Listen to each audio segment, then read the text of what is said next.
Hello, I'm Steven, And I'm Aaron. and we've just seen Sinners, new film that's out in theaters right now, starring Michael B. Jordan, Haley Steinfeld, Miles Caton, Jack O'Connell, and Delroy Lindo, and it is directed by Ryan Coogler. A criminal duo of identical twin brothers return to Mississippi where they purchase a sawmill and turn it into a juke joint. Then vampires attack. That's the basic plot to Sinners. Well, what'd you think, Aaron? I'm very curious how your reaction is going to be to this, because I think that you probably have a bigger problem with some of the elements than I do. But I pretty much loved this most of the way through, except for like small little things here and there. I would say I enjoyed this quite a bit. However, I thought the beginning was too long, and I thought the ending was too long. Everything that happened in the middle, I was pretty much a fan of. There are some scenes in this movie that I love, and if this thing had been trimmed down some and had it embraced the weirder element that we'll talk about a little bit later, I probably would have loved this, but as it is, I thought it was a pretty good movie. I kind of have the opposite reaction. I actually really like the opening and like all of the setup. I think it does a really great job of establishing its world and characters, and kind of settling you into what's going on. So then when things do kind of take a turn for the supernatural, that's the part of the movie where I'm like, okay, I'm not sure we're executing this as well as we can, but I love the character so much, and a lot of the stuff is being executed well. It's just like the tonal shifts are so kind of drastic that it's kind of weird. But I liked the beginning and the end. I don't think the movie was too long at all. To get more specific about what happens in the first 35 to 40 minutes, these two twins, Smoke and Stack, return to Mississippi and spend the duration basically recruiting a bunch of people to be employees of their juke joint. They've got a ton of money that they return to town with, and they're just like gathering resources and buying the property and then getting the entertainment and then kind of spreading the word about the event. And they reacquaint themselves with their cousin, Sammy, who is a exceptionally talented guitarist. But his pastor father looks down on his music because it's blues and it's the devil's music. Yeah, he thinks it's the road to hell, basically, the blues music is. Which will be an important plot point going forward. So I think part of the reason why I am not too fond of the first 40 minutes of this movie is because I don't think Michael B. Jordan is a great actor. That was going to be my first question when we got into the cast, because I know you're not the biggest fan of him, and I think you have yet to be sold on him as an actor with some real range. Yeah, I don't think he's a very good character actor, and when you put him in character actor roles like this, it shows his limitations. He's a movie star. He doesn't have that relatability. I think that works here, though, because they are playing gangsters, basically, and the whole thing is them kind of going around and silver-tonguing their way into, putting this whole thing together. They talk with their money. They talk with, like, their experience and knowing people and having their connections. And I think Michael B. Jordan is a really good actor to play that kind of role, especially when there's two of them. I think he does a great job in this movie, actually. I do think he does a better job as Stack than he does as Smoke. Stack is he's the more euphoric of the two. He's always got a smile. He's more in touch with the working man. There's a little bit of optimism to his character, and like that is another thing I really like about the two of them, and why I think it's important that there's two of them is because one is all about the business, and one is all about like the community, the community, and the optimism and the hope, and what the juke joint represents, not so much as how much money it can pull in. Yeah, I do think that the characters are distinctly different in their personality. They are, thankfully, not just this one has a red hat and a smiley face, and this one has a blue hat and a frowny face. Which I also thought was a really funny way to tell them apart. One's got a blue get-up and one's got the red get-up. It's really funny. But, yeah, I don't think Michael B. Jordan totally sells me. I do think he's better as Stack than he is as Smoke. With Smoke, he has to be more serious, and he's got that thick Southern accent, and I just don't think it really rolls off his tongue all that convincingly. Yeah, I don't know. I think this is probably the thing I've most enjoyed him in. I really liked both characters. I really liked how different they were. The thing I've most liked him in was Creed. I think that's a film that plays to his strengths. Yeah. And clearly, Creed 3, he does have some directorial skills too. So I don't dislike the guy. I just don't think he's a wonderful actor. I think every other character in this movie basically acts circles around him. Haley Steinfeld's great. Jack O'Connell's great. Delroy Lindo, very convincing. Is probably the best performance in this movie, and I would not be surprised if he's nominated. And I know it's only, May? But I wouldn't mind seeing him win for his performance here because he is exceptional in this movie. He's pretty excellent, and I think the guy playing Sammy did a great job too. Yeah, he's I think a first-time actor. He's actually a guitar player, from what I understand.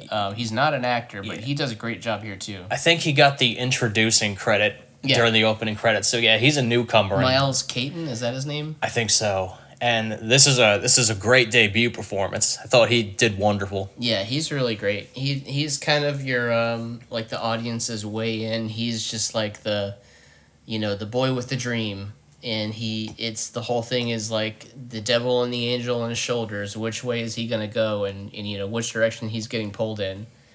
That kind of pulls you through the whole movie. And you got to believe him as this musical prodigy, and you absolutely do. He's got a lot of he's a talented singer. He's got a lot of charisma. He's got soul. That's important. Yeah, that's kind of like the other secret main character of the movie is the music itself. The music, yes. The use of music is some of the best I've seen in a long time as far as telling the story and kind of centering you in a very specific place and time.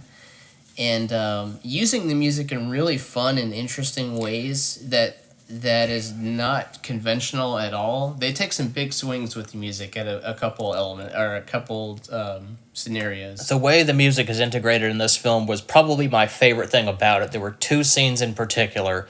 There's one scene, I don't want to say too much, but it happens in the juke joint. I think it's the best scene in the movie where Sammy is playing his guitar, and then this voiceover narration says that there are some people who are so in tune with the music that they can conjure up spirits from the past and future.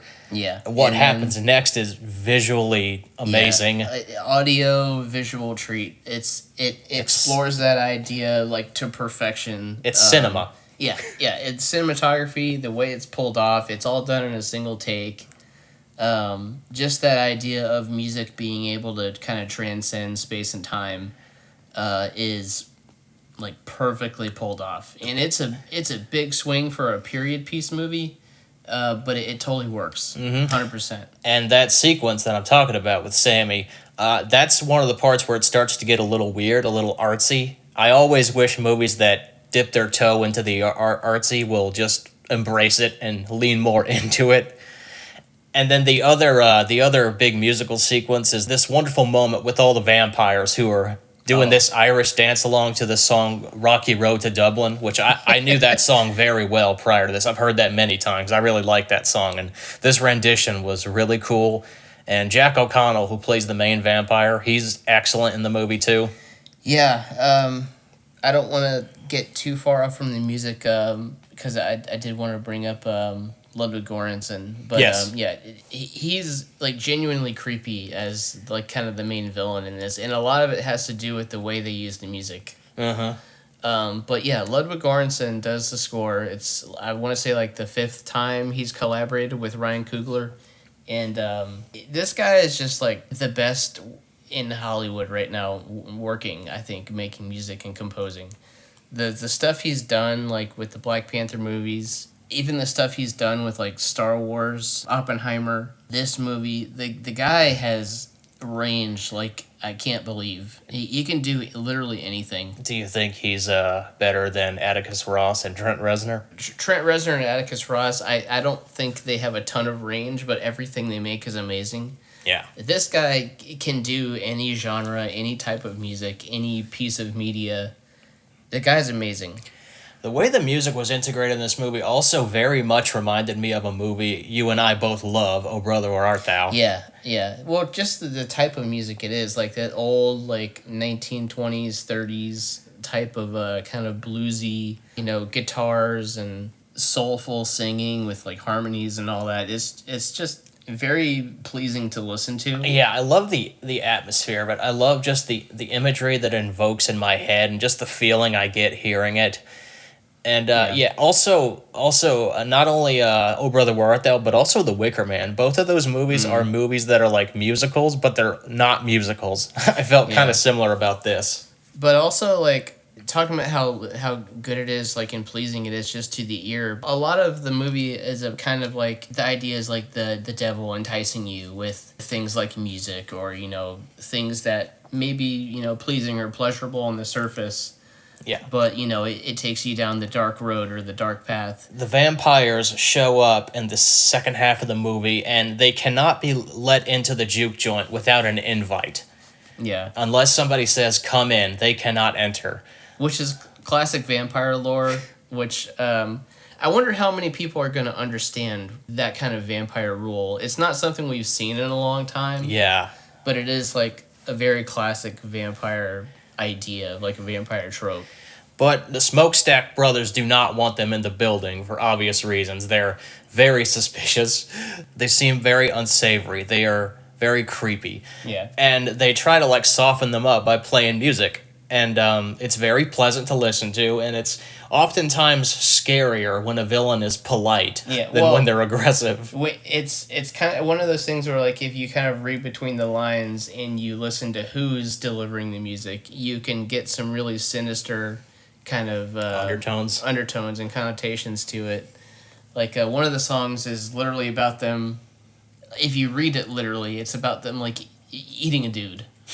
And then the other one, like what I was talking about, how they kind of entice people and disarm them is their performance of, I can't remember what it's called, like Will You Go Lass or something like that. But it's just really great.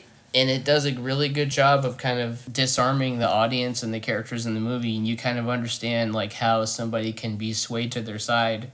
But another thing that they do a really good job of with like the vampires and what makes it kind of work is how they tie it into race relations and this idea of immortality and freedom. Yeah, there seems to be like an allegory of where the vampires are basically offering you to assimilate into them. You like abandon your identity and your culture in favor of the group. Yeah. And they present themselves as being accepting, and I guess they in a way that they are, because it's a diverse group. Anyone is allowed in the vampire circle. The main guy is Irish, and like Irish were not always accepted in the U.S. They were victims of bigotry as much as black people. Yeah, so it's interesting to hear him kind of give his side and try to work a deal. Explaining and relating to them on that kind of level really gives a lot of depth to the characters and makes it more than just, a cartoon at the end of the day. Yeah. The vampires are introduced in this little short scene that happens maybe 50 minutes into the movie. Yeah. Do you think that introduction was necessary, or do you think it would have been better if they had just showed up at the juke joint out of nowhere in the second half? Because I almost think that scene probably didn't need to be there. I think it would have been probably more effective if the film had just tonally shifted drastically. That's a good question. I'm not sure. I feel like maybe there's two sides you can look at it, because that would be a pretty hard shift out of nowhere if you weren't already sort of eased into it. But they do drop a little hints here and there about like supernatural workings, like Smoke, his like ex in the movie, does like I don't know what you would call it. She works with like herbs and stuff like that to create like magic spells and yeah, she has kind of a shaman type character. I think she has what she calls a voodoo bag on hand that she gives to him. But there's talk about, how the bag is like protective magic on it and how it can protect you from this. And then there's more backstory with Smoke in that character where it's like, there's like a kind of a traumatic past about them, which I also really found myself getting into.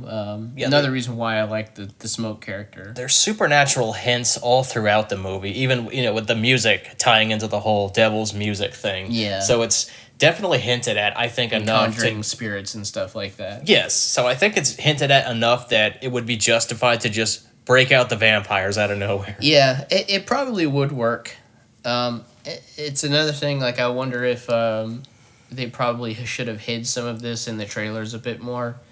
Because some of the surprise is taken out when you've seen that second trailer already, but it's still fun when you see it in the movie. I do wonder how much of audience attendance was based on people coming here to see Michael B. Jordan just slaughter vampires. Yeah, I don't know.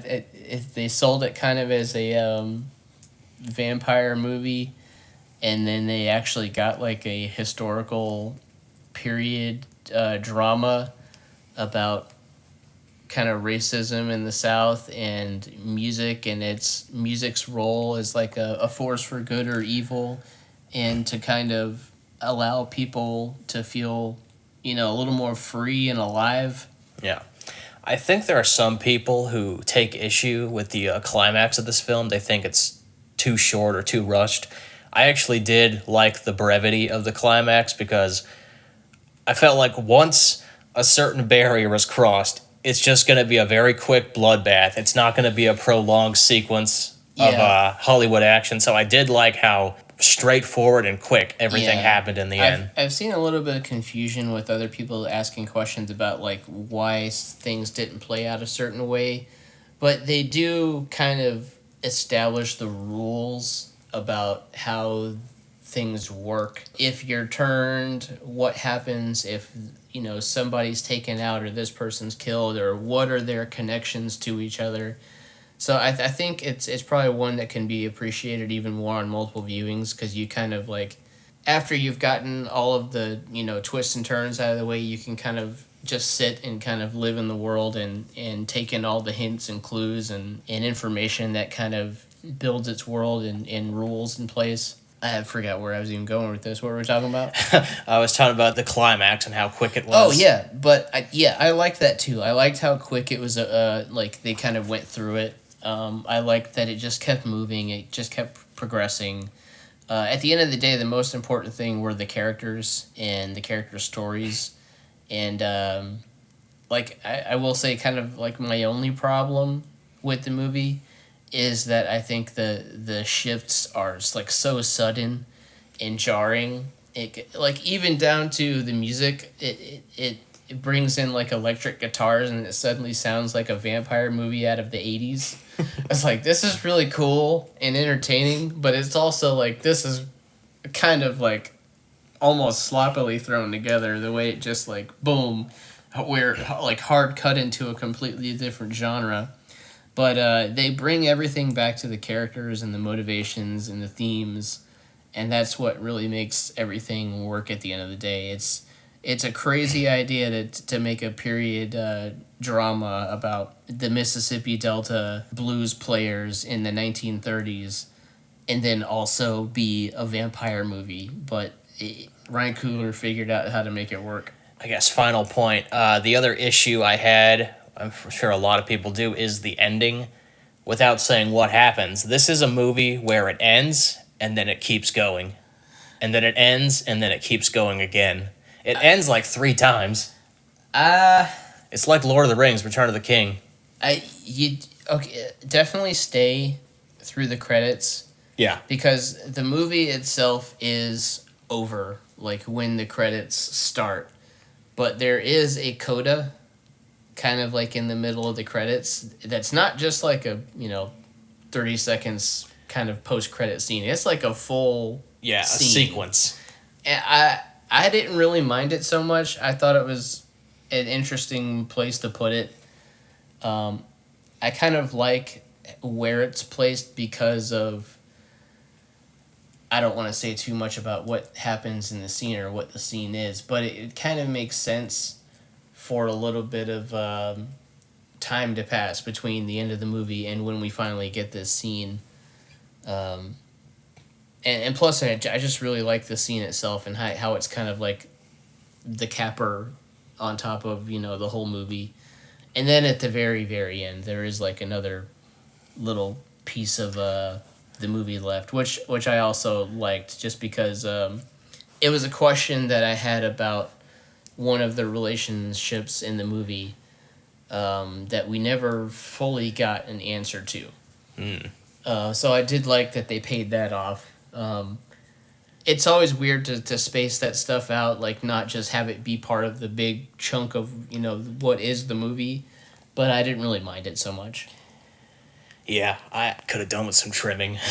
I don't know what I'd cut. I mean, maybe you're right that the first introduction of the characters can go, the vampire characters, but There's an entire mini subplot about the clan that I think could have gone right into the trash. But maybe I'm wrong. I don't know. I feel like you kind of have to have that. I think it's impossible to not do that in the movie. You've got these two black people coming back and buying this big property, and they're just throwing money around all over town. I feel like the clan is going to get word, and they have to be involved in some kind of way. I think the way they worked them in was smart and satisfying by the end. So, solid characters, sound thematic material, great filmmaking, pretty solid cinematography, although I think there might have been some questionable color timing choices. It is a bit dark in some places. It seems like some of the interior sequences are a little bit underlit. I didn't mind that so much. I think it's just kind of a stylistic choice because of the time period. This is shot on film. Yes. And you could tell. I could, certainly. You can tell it has that texture to it. It has that quality. It looks incredible. Cinematography is amazing. See it on the biggest screen you can. Yeah. I wish we had better options like, you know, the 70 millimeter and the IMAX and stuff like that, but it's still a great looking movie. Solid movie. Both liked it. He liked it more than I did. What is your final number grade on a scale of 1 to 10? I would give it a very strong 9. I love the characters. There's so many good side characters, like Cornbread. I like Cornbread. I didn't speak much about her, but I thought Smokes X was a very strong performer as well. Yeah, I totally bought great. her. The ending of the movie actually kind of got me in the feels a little bit. I like Delroy Lindo as Slim. He's a fantastic, like arguably the best part of the movie. Pearline, another character I liked. Haley Steinfeld's character was fun. The music is probably the best thing about the movie, the way it's used, the way it roots you in the time period. And yeah, just the big swing of being a period piece, but with like a horror genre bend that you don't really see very often. And to be executed at this high a level, I think is kind of special. I really like this a lot, and I wouldn't mind seeing this again pretty soon. My rating is a strong 8. Not a big fan of the beginning and very end, but very strong middle section and basically most of the third act. Who would you put in the Michael B. Jordan role if you had to recast I it? almost forgot to mention this. There came a point in the movie where it started to seem to me like Michael B. Jordan in the role of Stack was channeling Jamie Foxx. And I was thinking maybe he should have been the brothers, or maybe they're not twins. Maybe Michael B. Jordan can be Stack and then somebody else is Smoke. Yeah. I liked him in this. Liked it, didn't love it. Great filmmaking. I think my favorite Ryan Coogler film is still Creed. I really love the first Creed, but I think this is really interesting, high level kind of artistic filmmaking that I want to see more of. Yeah, definitely do more of this. So that's Sinners. Definitely see it.